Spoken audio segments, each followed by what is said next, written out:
J'ai choisi cette iconographie pour introduire le sujet. Qu'est-ce que c'est? À part un buste de femme dénudée. Quelle image, quel est le lieu où cette photo a été prise probablement dans les années 30 ou un peu avant? C'est une illustration paradoxale. À l'évidence, nous sommes en présence d'une photo qui représente une femme dans ce qu'on appelait une maison close, voire une maison de tolérance. Donc c'est une image de prostitution dans une maison close dans les années 30.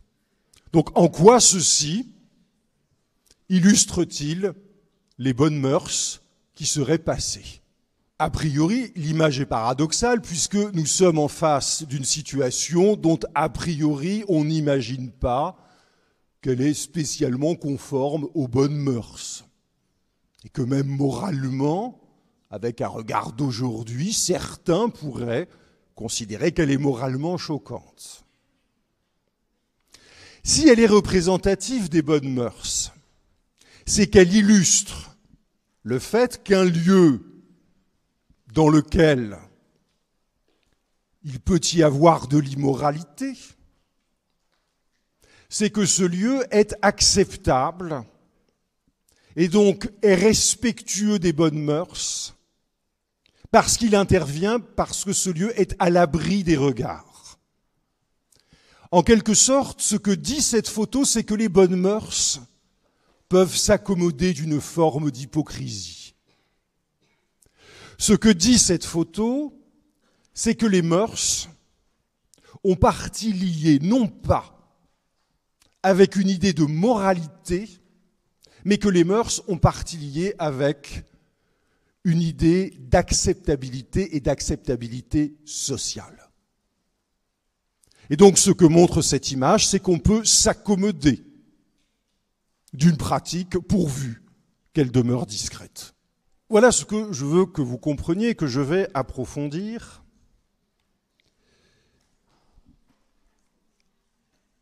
Pour que vous compreniez bien que les mœurs ne sont pas liées à la morale, que les mœurs sont en partie distinctes de la morale et qu'elles sont construites sur une distinction qui n'est pas celle du bien et du mal, qui est celle du normal et du pathologique.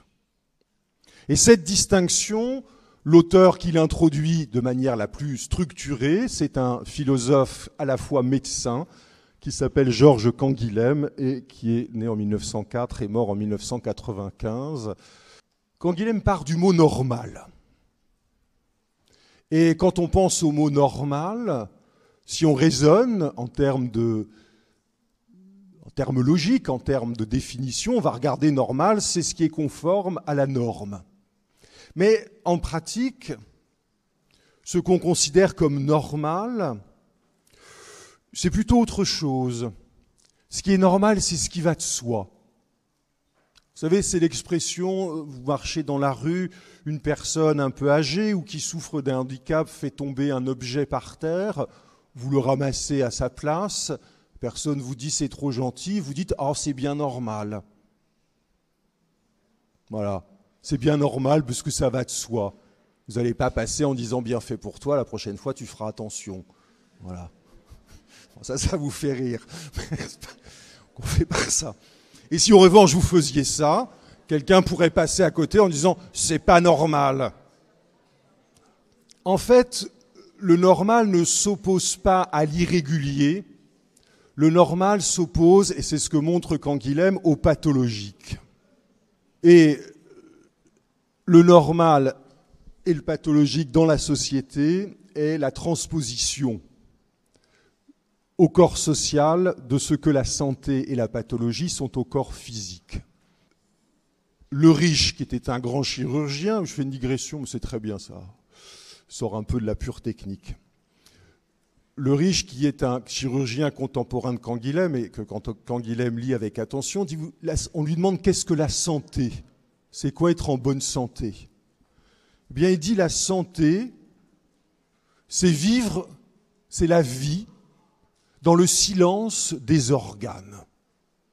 Autrement dit, la santé, c'est la vie sans que notre corps, et un peu notre esprit, notre psychisme, sans que nos organes ne nous empêchent de conduire notre existence. Je ne sais pas si je suis malade ou pas, mais aujourd'hui je suis en bonne santé car rien ne m'empêche de venir ici faire cours.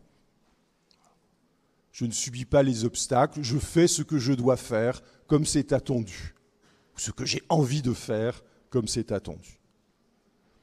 Et ce qui est anormal, c'est la pathologie, c'est ce réveil du corps qui va m'empêcher, qui nous empêche de conduire comme nous le souhaitons, comme il est attendu que nous le faisions, notre existence. Si on transpose au corps social, ce qui est normal, c'est l'harmonie. C'est le fait que nos comportements individuels se fondent dans le collectif et que nos comportements individuels soient finalement conformes aux attentes de ceux qui les subissent, en tout cas de ceux qui sont au contact de ces comportements. Donc la santé, c'est la vie dans le silence des organes, l'harmonie, c'est la vie sociale dans le silence, dans la paisibilité, la sérénité de ces acteurs. Par opposition au scandale, qui est le comportement d'un individu,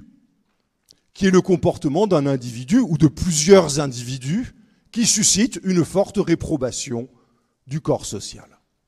Alors j'ai mis en illustration quelque chose d'ancien, et on va commencer par de l'ancien. Lui, vous l'avez reconnu, vous avez étudié sa poésie, vous la lisez peut-être encore, et vous avez raison, c'est Charles Baudelaire, qui publie Les Fleurs du Mal en 1857, dont on considère que ces fleurs du mal portent une atteinte aux bonnes mœurs. Et lui, c'est son accusateur, l'avocat royal, le procureur Pinard, qui, vous l'avez compris, est dans l'indignation. Évidemment, la photo de Baudelaire est plus riante non, mais plus avantageuse que la caricature que vous voyez en haut. Ce qui permet de comprendre ce qu'on entend juridiquement par mœurs. Les mœurs, ce sont des comportements spontanés. Ça va de soi. C'est les comportements qui ne suscitent pas de réaction, qu'on adopte spontanément. Des comportements spontanés dont on perçoit implicitement qu'ils ont une utilité sociale, qu'ils permettent le bon cours de la vie en société. Et la question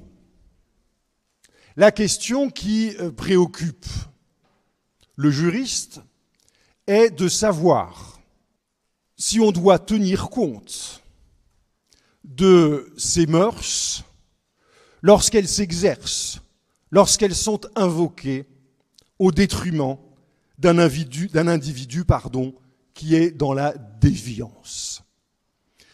Qui déroge à ces comportements qui, a priori, vont de soi et dont on pense qu'ils sont souhaitables pour la cohésion sociale, pour l'harmonie. Est-ce qu'on doit considérer que ces individus sont des corps malades qu'il faut faire taire, ou est-ce qu'on peut s'accommoder de cette diversité, y compris du scandale de ces comportements individuels déviants? Donc les mœurs intéressent le droit en ce qu'elles mettent le droit en présence d'une situation, lorsqu'elles mettent le droit en présence d'une situation où l'individu, ou un petit ensemble d'individus, se heurte à la réprobation du collectif. Pour illustrer ce que je viens de dire, je passe au slide suivant. Alors, s'il y en a qui sont choqués, j'y peux rien, c'est une œuvre qui est dans la Pléiade. Voilà quelques vers.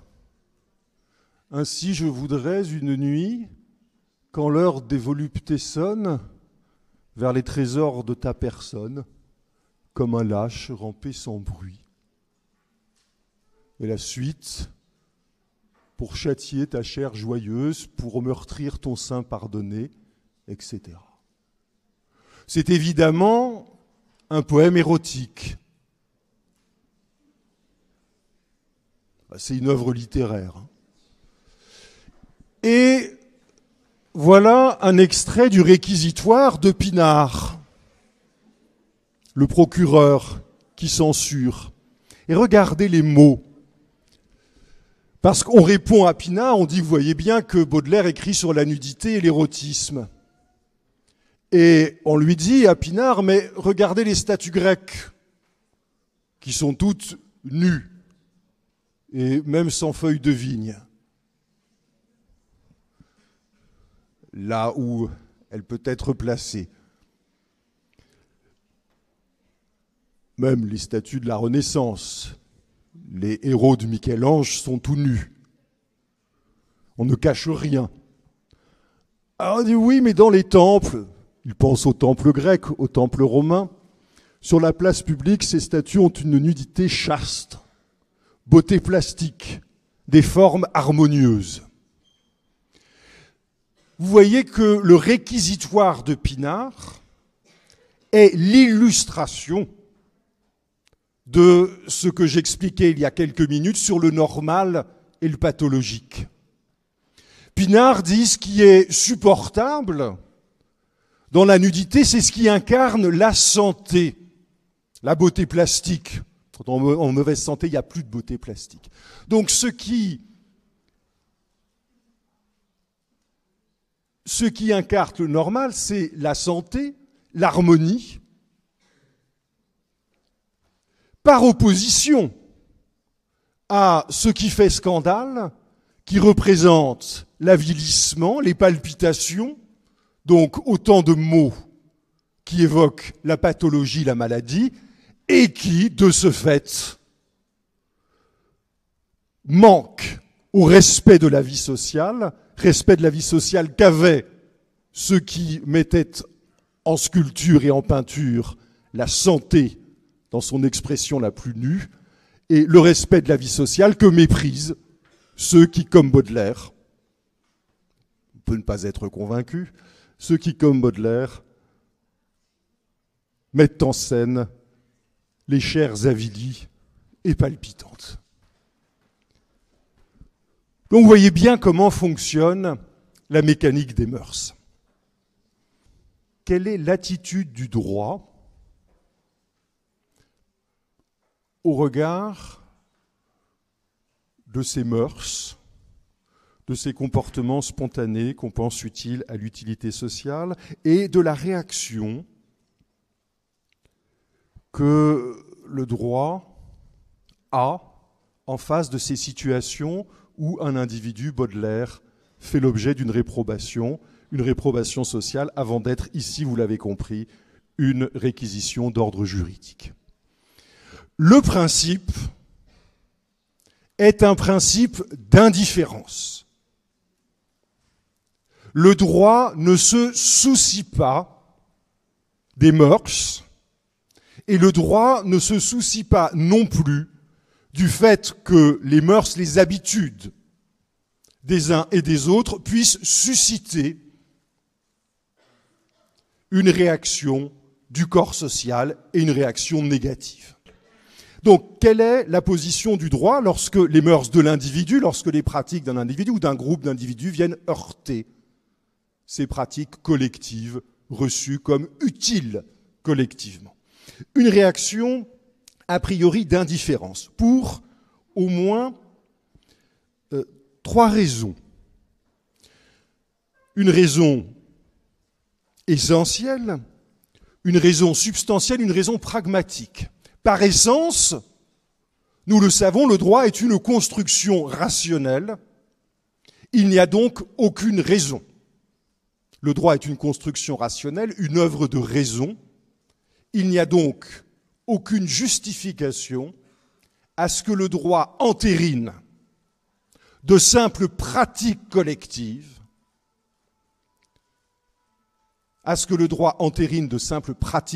donc du fait, pour porter un jugement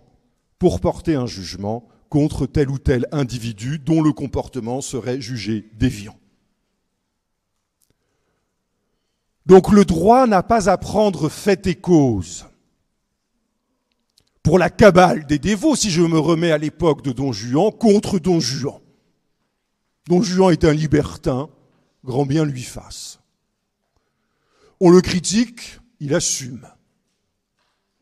Mais le droit laisse en l'état cette situation parce que, par essence, encore une fois, le droit est une construction rationnelle, le droit sonore, à ne pas être la simple caisse de résonance d'un jugement purement social.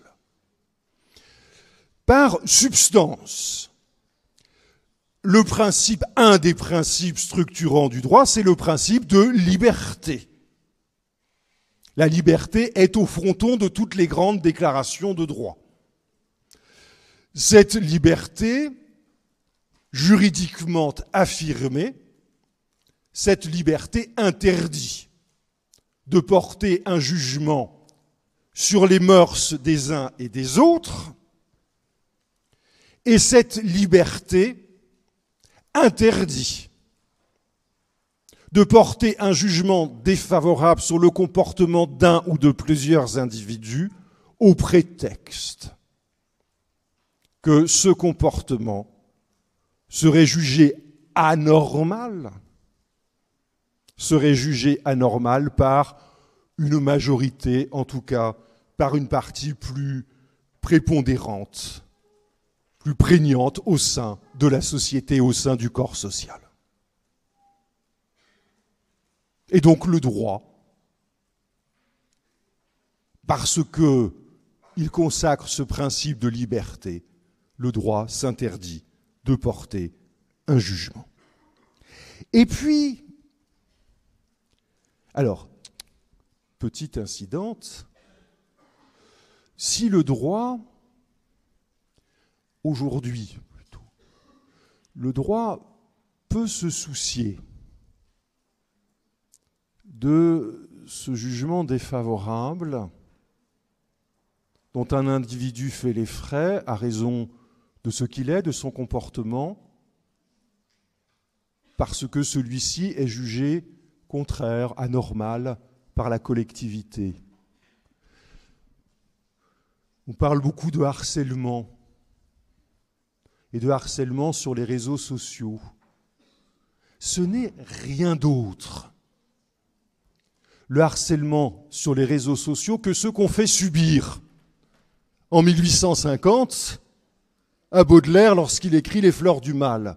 Alors tous ceux qui sont harcelés ne sont pas des Baudelaire, et tous ceux qui harcèlent ne sont pas des Pinard. Mais ce que révèle le harcèlement, et donc le malaise du législateur pour le traiter, c'est qu'un individu,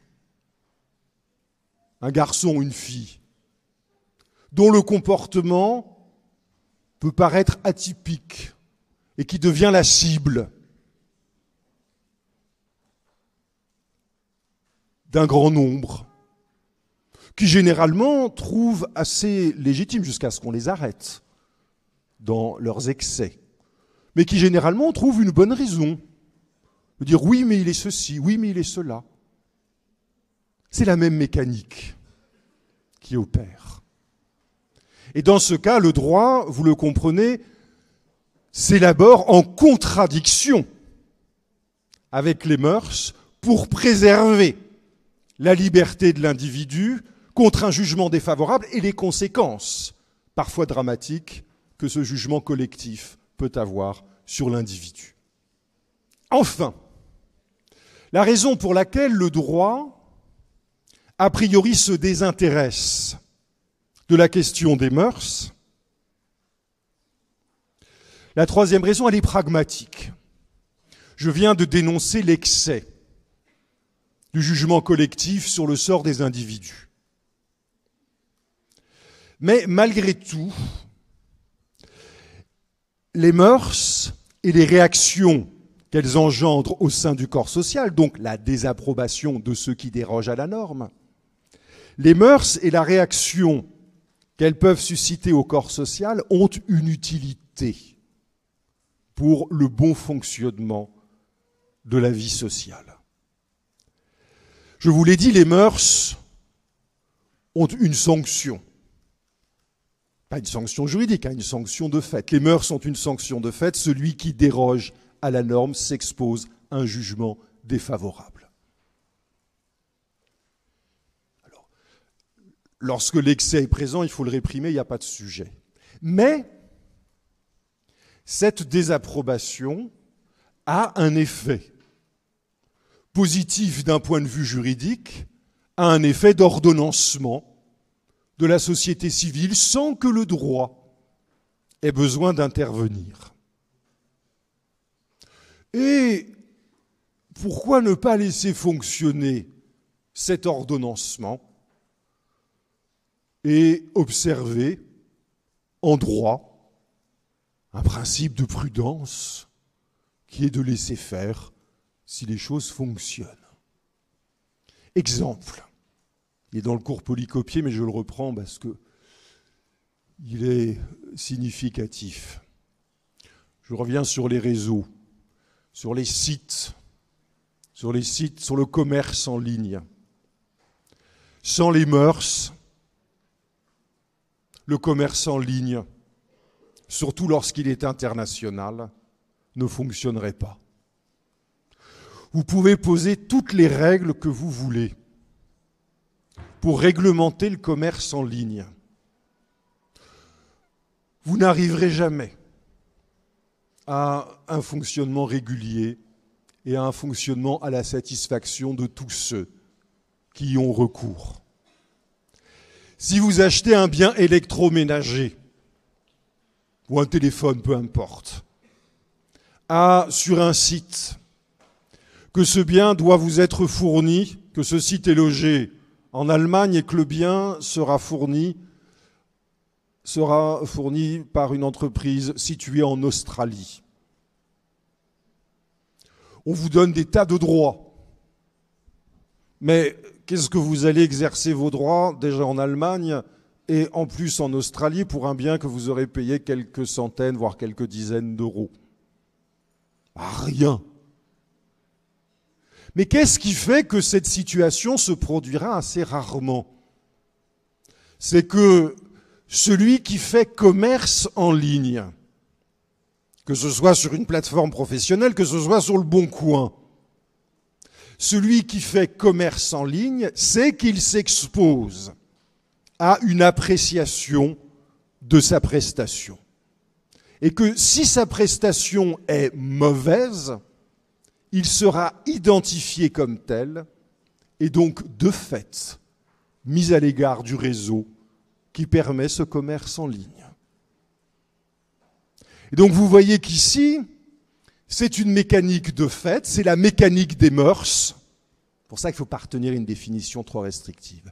C'est la mécanique des mœurs, la mécanique du jugement collectif qui fait que le commerce fonctionne, qui fait que le dispositif général fonctionne plutôt bien, et en tout cas fonctionne sans le secours de la règle. Alors bien sûr, il y a des règles, et tant mieux, mais le principe de fonctionnement résulte beaucoup plus de la mécanique des mœurs qu'elle ne résulte de la stricte application des règles. Il y a malgré tout une exception à ce principe d'indifférence à l'égard des mœurs et à l'égard de la mécanique des mœurs, cette désapprobation des comportements qui sont perçus comme anormaux par une partie majoritaire, prépondérante des individus de la société. Il y a une exception qui est reconnue à l'article 6 du Code civil, qui est qu'on ne peut déroger aux bonnes mœurs et à l'ordre public. Laissez l'ordre public de côté et retenez les bonnes mœurs. L'article 6 du Code civil admet à la marge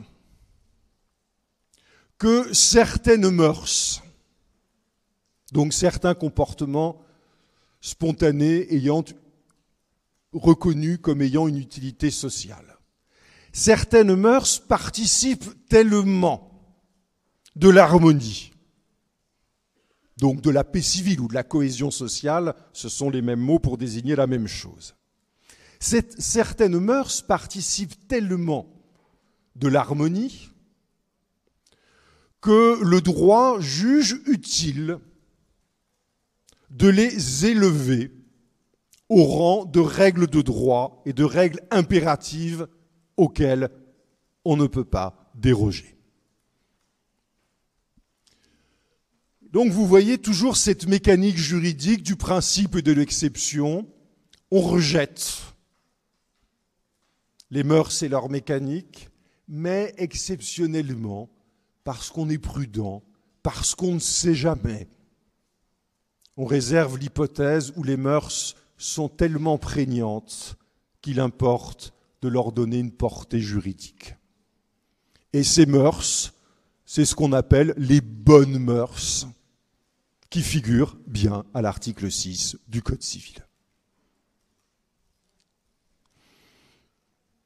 Ce sont ces bonnes mœurs qui autorisent l'avocat général Pinard à obtenir une condamnation modeste de Baudelaire et à faire retirer parmi quelques poèmes celui-ci. Que reste-t-il en substance dans cette catégorie maintenant juridique? Que reste-t-il en substance dans cette catégorie juridique des bonnes mœurs? Plus grand-chose,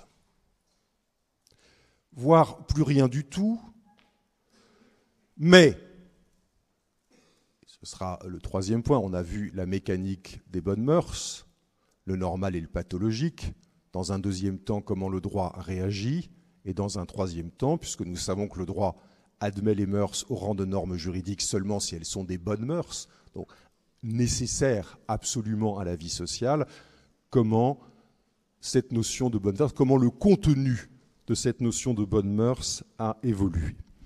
Alors on peut dire que les bonnes mœurs ont disparu pratiquement nominalement. Il n'y a pratiquement plus de référence aux bonnes mœurs en jurisprudence pour condamner telle ou telle pratique. Mais en revanche, l'idée de bonnes mœurs, l'idée qu'il y a des comportements, des habitudes qui sont nécessaires à la cohésion sociale et qu'il y a lieu de respecter, cette idée-là n'a pas disparu. Et elle réapparaît aujourd'hui en jurisprudence à travers la notion de vivre ensemble à mettre entre guillemets, mais qui est une expression, je vais vous le montrer, de portée juridique. Les bonnes mœurs se sont effacées pratiquement de notre droit positif, mais ce que j'appelais la mécanique des mœurs, c'est-à-dire le fait que le jugement social sur un comportement est de temps à autre prise en considération par le droit, est prise en considération au point d'inspirer une norme juridique. Bien, ce fait-là, ce fait que le jugement social peut susciter une norme juridique, ce fait-là n'a pas disparu et il est réapparu, je dirais avec fracas, peut-être pas avec fracas, mais de manière significative à propos de la loi de 2010, de la loi du 11 octobre 2010, qui a interdit le port du voile intégral dans l'espace public. Donc le port du voile intégral, c'est le port d'un voile, d'un vêtement qui masque le visage et ne laisse plus apparaître que les yeux. C'est une loi donc votée en 2010 cette loi n'est pas traitée sous l'angle de la laïcité sur laquelle je reviendrai dans les rapports entre droit et religion. Cette loi est traitée sous l'angle des mœurs et sous l'angle de l'acceptabilité sociale d'une tenue vestimentaire au sein de la société française. Donc c'est une loi dont le principal argument mis en avant par le gouvernement et mis en avant au cours des débats parlementaires, c'est une loi qui a pour inspiration, tant, je dirais, dans les projets du gouvernement qu'au cours des débats parlementaires, qui a pour inspiration la réception sociale, l'acceptabilité sociale d'une pratique vestimentaire. Et un des arguments qui avait d'ailleurs été exposé par un auteur, par un universitaire qui s'appelait Guy Carcassonne, qui est aujourd'hui décédé, l'argument qui a emporté la majorité et un peu plus, l'argument est de dire la sociabilité française repose sur le fait que dans le rapport à autrui, on montre son visage. Et cette loi est déférée à la Cour européenne des droits de l'homme au prétexte et au motif qu'elle est contraire au principe de liberté. La Cour européenne, qui connaît de ce recours, dit qu'en interdisant à chacun de revêtir dans l'espace public une tenue destinée à dissimuler son visage, l'État restreint d'une certaine façon le champ du pluralisme dans la mesure où l'interdiction fait obstacle à ce que certaines femmes expriment leur personnalité et leurs convictions en portant le voile, etc. Donc la Cour européenne rappelle le principe de liberté. Mais la Cour européenne, exactement comme le ferait le droit français, et pas seulement le droit français, la Cour européenne dit, mais cependant, il peut s'agir de répondre à une pratique jugée incompatible dans la société française avec les modalités de la communication sociale. Et autrement dit, avec les mœurs qui sont considérées comme importantes à notre sociabilité. Et ces mœurs importantes à notre sociabilité, la Cour européenne ne les désigne pas comme les bonnes mœurs, ce qui de fait, en l'espèce, serait ridicule. Ce n'est pas une affaire de bonnes mœurs. La Cour européenne les désigne, ces bonnes mœurs, comme le vivre ensemble. Et donc, la Cour européenne fait entrer la notion de vivre ensemble dans le droit positif. La Cour européenne fait du vivre ensemble une notion de droit positif. Mais ce vivre ensemble n'est jamais moins ou plus, n'est que la version moderne de ce qu'on appelait au XIXe et au début du XXe les bonnes mœurs, c'est-à-dire ces pratiques dont on considère qu'elles sont nécessaires à l'harmonie sociale, en tout cas l'harmonie telle que nous la concevons, nous.